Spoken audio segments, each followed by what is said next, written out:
যে ইচ্ছাপূর্বক বন্ধুকে ঠকায় সে তার ক্ষুধাকেও ঠকাতে পারে। শিক্ষার শেকড়ের স্বাদ তেতো হলেও এর ফল মিষ্টি। ভুলিও না, তোমার জন্ম মায়ের জন্য বলি প্রদত্ত। ভাগ্য বলে কিছু নেই, প্রত্যেকের চেষ্টা ও যত্নের উপর তা গড়ে ওঠে। আমি 3টি খবরের কাগজকে 1,00,000 বেয়নের অপেক্ষা বেশি ভয় করি। স্বপ্ন তাকে নিয়েই দেখো যে শুধু স্বপ্ন দেখায় না, বাস্তবায়নও করে। কিন্তু এমন কাউকে নিয়ে স্বপ্ন দেখো না যে স্বপ্ন দেখিয়ে নিজেই হারিয়ে যায়। আমি তোমাদের বলছি যে তোমরা মিনিটের খেয়াল রাখো, তাহলে দেখবে ঘন্টাগুলো আপনা থেকেই নিজেদের খেয়াল রাখছে। নদীতে স্রোত আছে তাই নদী বেগবান, জীবনে দ্বন্দ্ব আছে তাই জীবন বৈচিত্র্যময়।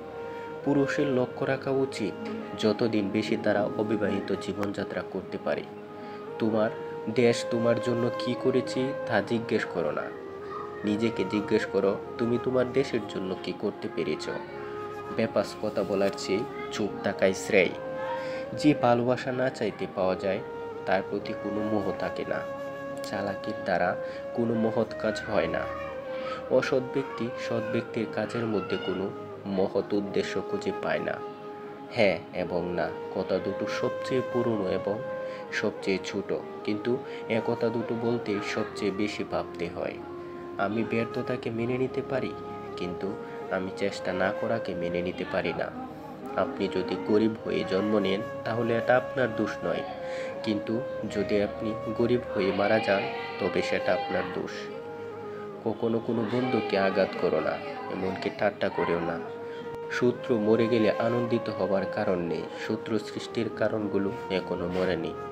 দুঃখ নিজেই নিজের খেয়াল রাখতে পারে, কিন্তু আনন্দের পুরোটা উপভোগ করতে চাইলে অবশ্যই তোমাকে তা কারো সঙ্গে ভাগ করে নিতে হবে।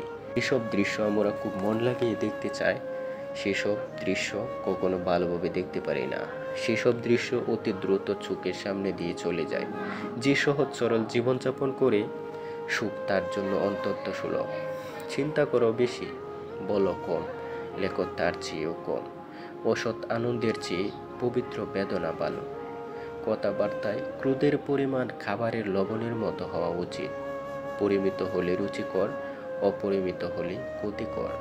দুঃখ নিজেই নিজের খেয়াল রাখতে পারে, কিন্তু আনন্দের পুরোটা উপভোগ করতে চাইলে অবশ্যই তোমাকে তা কারো সঙ্গে ভাগ করে নিতে হবে।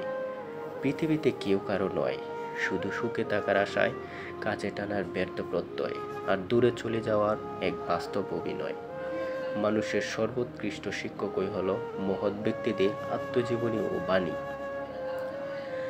শিয়ালের মতো 100 বছর জীবন ধারণ করার চাইতে সিংহের মতো একদিন বাঁচাও ভালো। আইন মাকড়সার জালের